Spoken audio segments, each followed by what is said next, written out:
Magandang araw mga kamanibela. Sa bidyong ito, isasabak natin si Sub-Saharan Africa dito sa obstacle course. At dahil malapit na ang Manibela Challenge Season 2, ipapakita ko na rin sa inyo ang mga bagong obstacle na ginawa natin dito sa KDR Adventure Camp.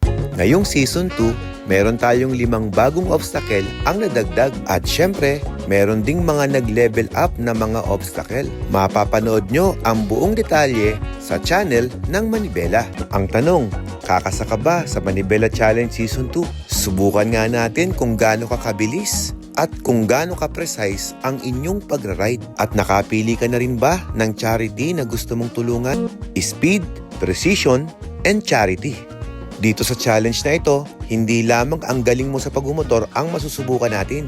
Tiyak na mag-e-enjoy ka na dito at makakatulong ka pa. Syempre, may good news na naman ako sa inyo mga kamanibela.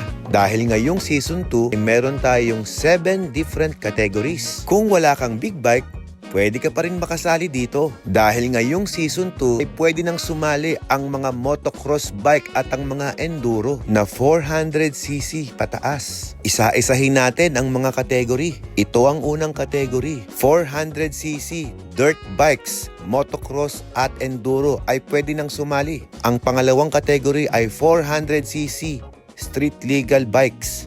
At ang pangatlong kategory naman ay 600cc pataas. Ang pang-apat na kategory ay 700cc pataas na big bike.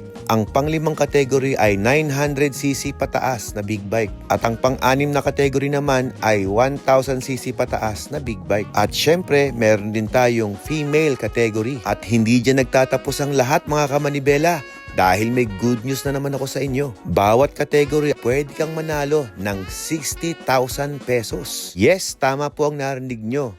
Each category ay 60,000 pesos for individual category. At kung makabuo naman kayo ng 5 sa isang grupo, kung sakasakaling papalarin ay pwede rin kayong manalo ng 500,000 pesos na kayo mismo ang pipili sa inyong mga beneficiary. Kaya gusto mo bang masubukan ang inyong galing sa pagmumotor na habang nag-e-enjoy ay nakakatulong pa tayo sa ating kapwa? Iscan mo na yung QR code at mag-registered na po tayo. Palaging tandaan, mata sa kalsada, kamay sa manibela.